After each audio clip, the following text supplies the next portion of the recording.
Welcome to this special bonus content session, a fast-paced rapid fire on the future of retail media.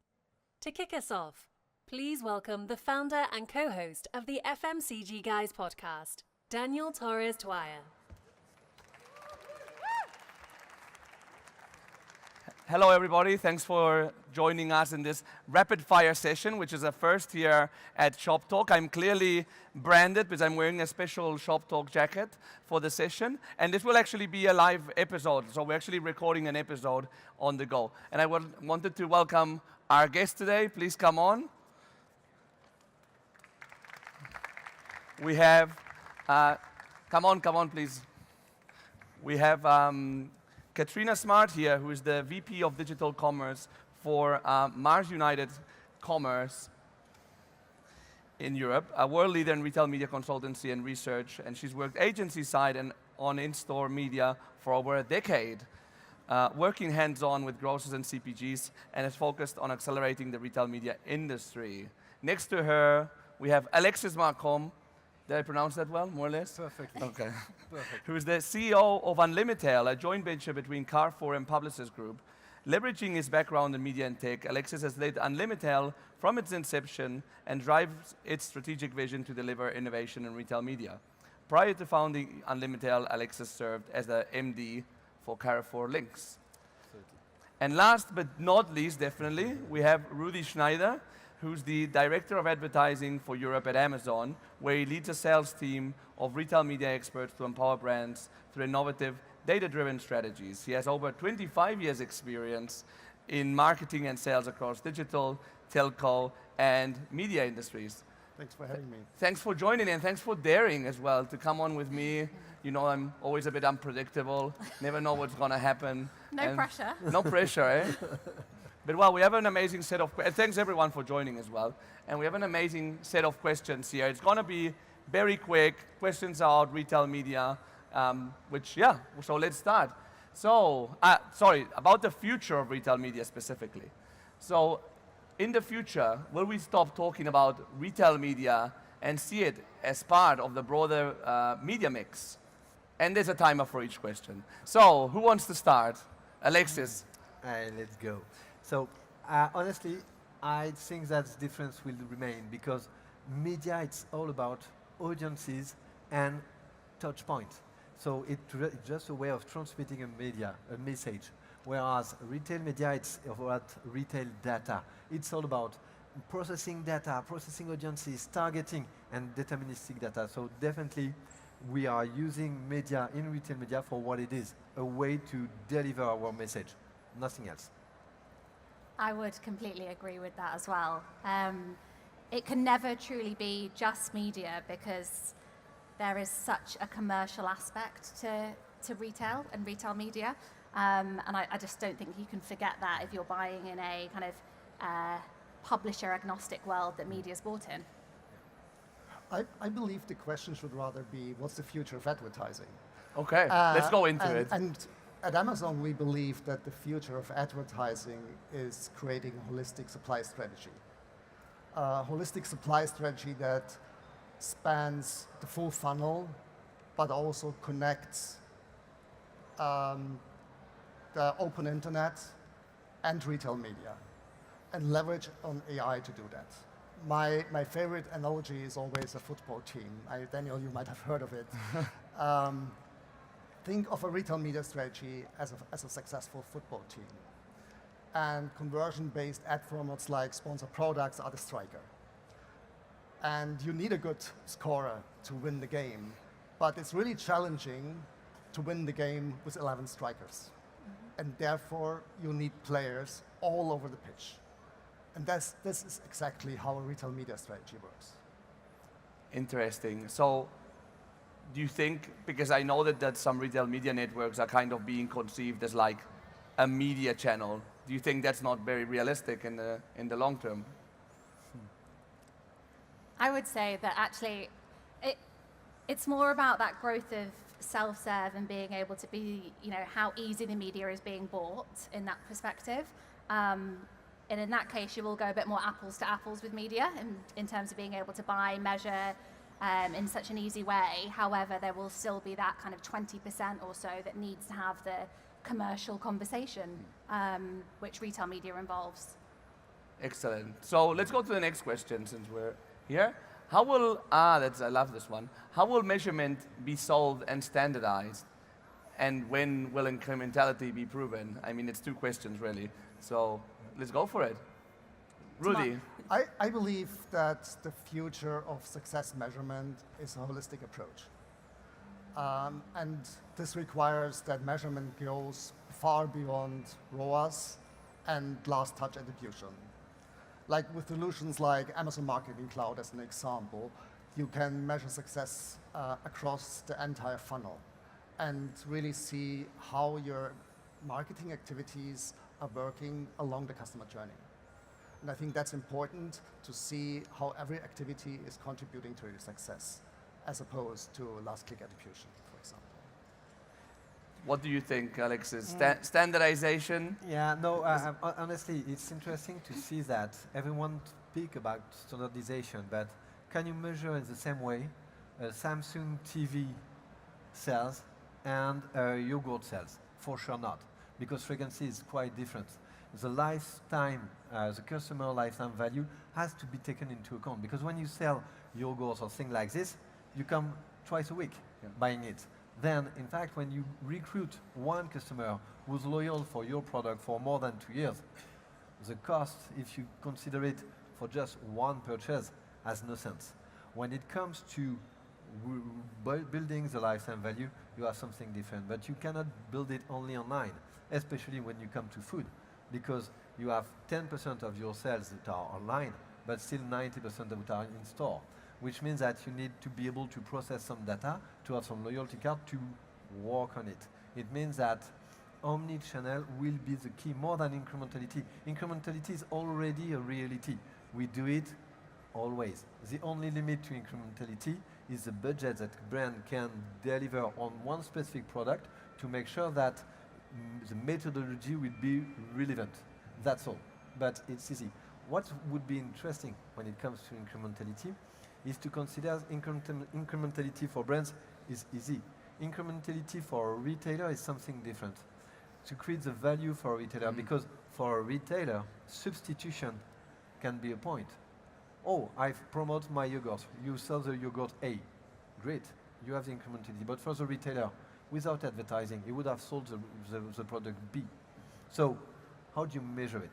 That's another challenge. And this is probably the next frontier to incrementality.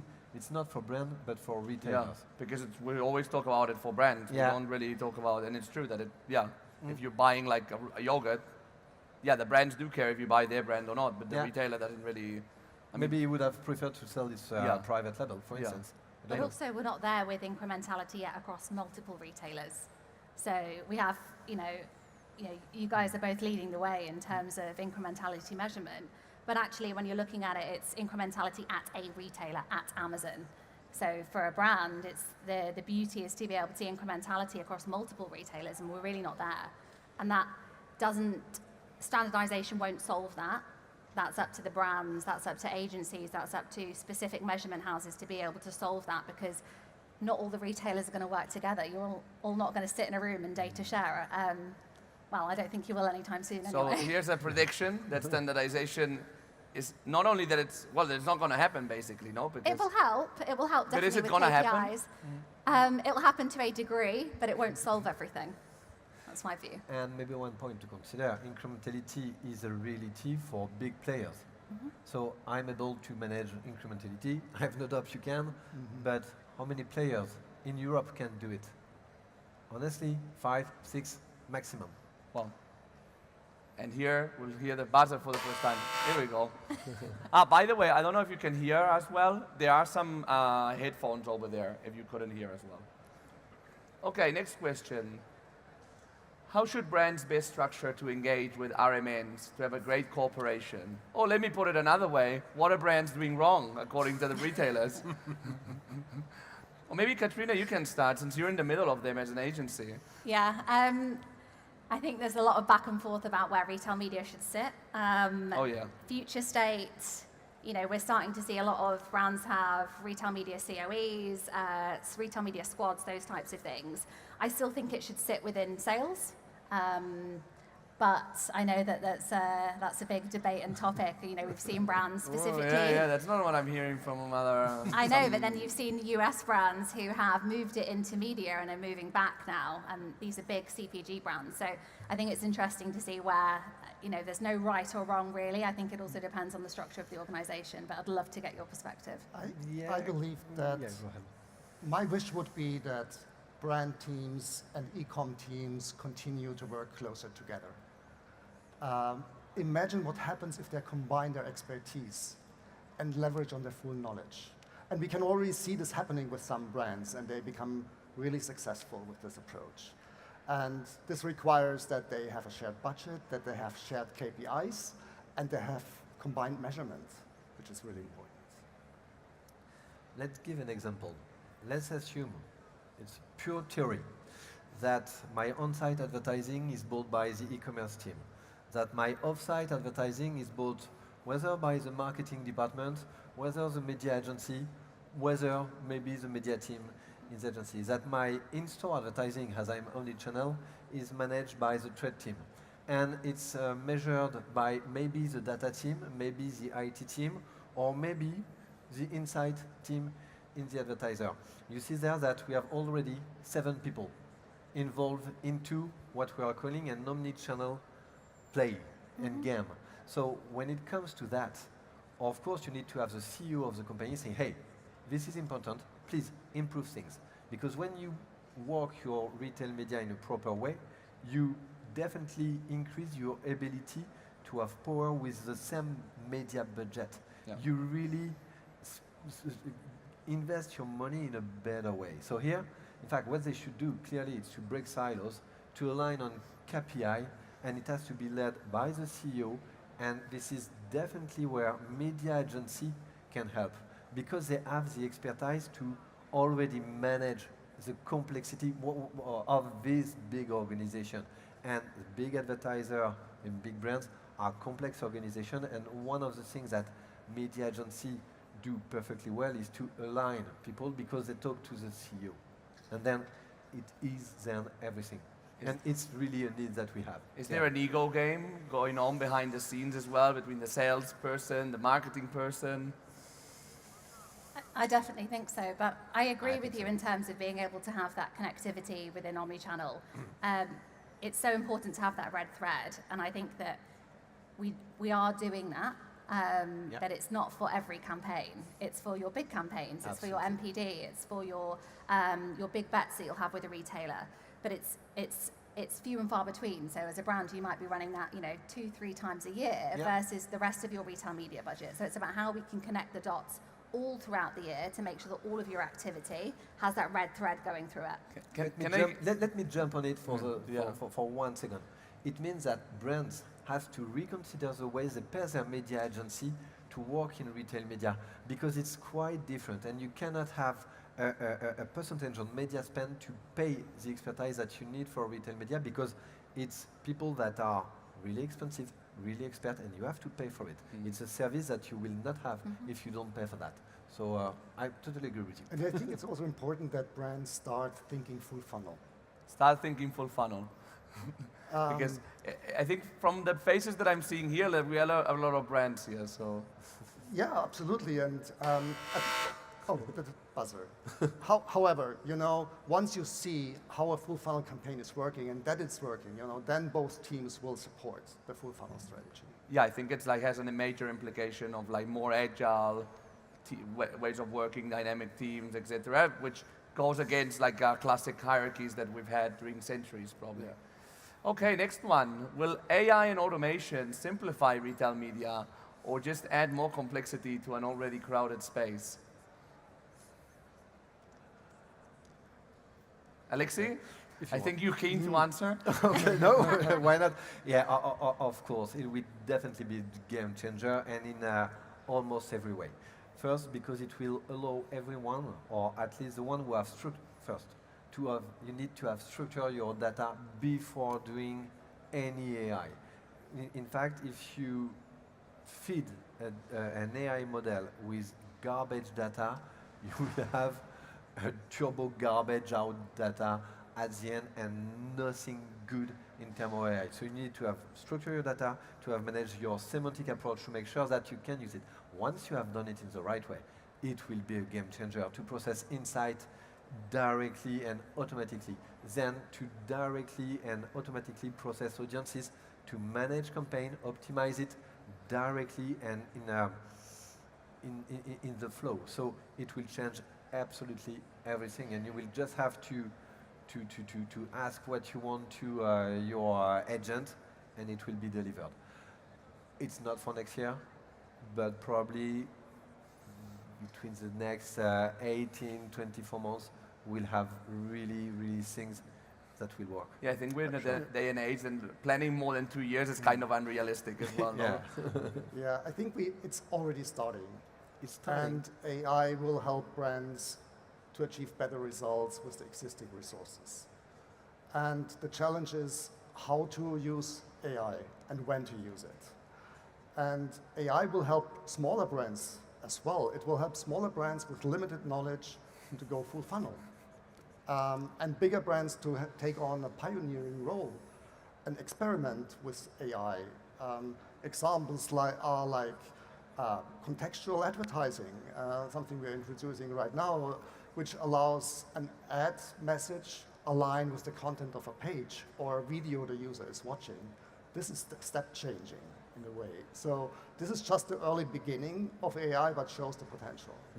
I think there are different levels of how you're utilizing AI as a business as well within retail media. So, you know, we're using it to plan budgets more effectively, choose which retail media networks we should be investing in, looking at you know, all the media plans and things like that. That's like first stage, and then it's actually how do you then step on and look at those other elements, and before you get to that agent to agent, you know, shopping and actually advertising to an agent over a consumer. So there's a whole kind of level of AI that you have to get to. But I do think it's going to cause complexity in the short term because there's a lot to upskill on, and there's, you know, you have to make sure that you bring your organization on the journey with you.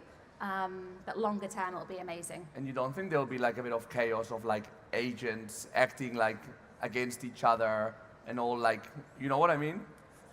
Like a bit of like a Wild West type of situation. From my point of view, it will be the exact same that for incrementality, only the big players will be able to offer this kind of AI facilities, agent, and so on, because just to structure your data, it's already a nightmare. If I see the number of players we are working with, there are very few that have been able to structure it at scale, and you need scale to then play with AI. So honestly, I don't think so. I really don't think so. It will be a real accelerator for everyone because you will not have to determine precisely what I should do. The agent will tell you, okay, you have an issue on this product, on this kind of population, on this channel, I'll target these people. And then measure and increasing, because to my point of view, the point is not about managing the funnel, but managing a loop. And in fact, we are managing a loop today because everything we do enrich the other action to improve the end game, the results and the sales. So next 18, 24 months, we said, no? I think, where in the marketing funnel should retail media play if the funnel still exists in the future? So if I go on with that, I don't think the funnel is relevant anymore when it comes to retail data, because every kind of action we may lead will contribute to increase and enhance the results that we have. Let's assume that I target advertising on my site. Okay, I get KPI, I understand who has been targeted, what is the action. It fits my model. Then it comes to offsite. Okay, this is the same people, this is what I've learned. Okay, then I evolve the creative, maybe the targeting, maybe, I don't know. Then here's both the product. Okay, in my site. Okay, I send a CRM email to say, thank you, maybe you can try this, a coupon to say, okay, let's try this product. So everything we do, to my point of view, is the loop. And that's to come back to loop with the first question. Will media and retail media converge? definitely retail media is something above it because it's about data. And then it's a loop. It's not awareness to targeting. It's awareness to real sales and then improve the loop. I mean, yeah, how do you see? Do you see things in the same way, or? we see things in a very similar way. As said before, we believe in the concept of retail. The future of retail media is full funnel. So it doesn't make sense to ask the question, where should the retail media sit? It's full funnel. And retail media... Thank you for joining us at Shop Talk Europe. Oh, wow. Okay. I have to hurry up. Let's go. That's a proof that we're actually recording it live when people listen to it. So beyond full funnel, retail media will connect retail media and the open internet and bridge both together. I think that's the future of retail media, actually. Yeah, it's definitely full funnel. We are no longer in the space where we're thinking about that more old school traditional, I wake up and I'm on my sofa and get targeted with an ad, and then I go to drive to store and listen to it on the radio, get to store. It's completely changed, and that will change even more as we move to a more personalized and relevant experience throughout that full funnel journey, when you're looking at targeting people through identity, and you're looking at targeting specific audiences rather than looking at different media types that sit within a more of an outdated funnel. We know that we have enough data to know that the funnel is dead. It's the shopping journey has changed completely. But isn't the reality a lot of times when brands or retail, especially retailers, when they talk about like a successful retail media campaign, it still feels very lower funnel, like very activation. I spend money on retail media and increase sales. Like that's what I majorly hear. Yeah, but that's... Am I speaking with the wrong people? Yes, that's the reality. However, Okay. However, I think this is where measurement comes into play.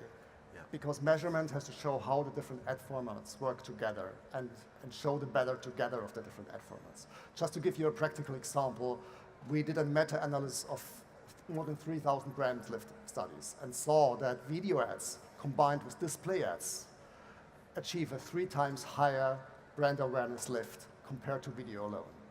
And we saw the same on purchase intent, which was even 3 times higher. This clearly shows that better together is working, and that's the future. That's absolutely true. We see the exact same thing. When you play an omnichannel, the point is not about the story you tell. It's about how do you measure things and how do you make sure that the methodology that you use for measurement is validated by the brand you're working with. Yeah. And that's as simple as this. A lot of change management internally for brand leaders as well. Oh, we're done already. Well, thank you to the 3 of you for joining me. I had a lot of fun. I thought it felt more like 10 minutes than 20. And thanks everyone for joining. And we'll see you in the next episode of the FMCG, guys. Thank you. Thanks. Oops.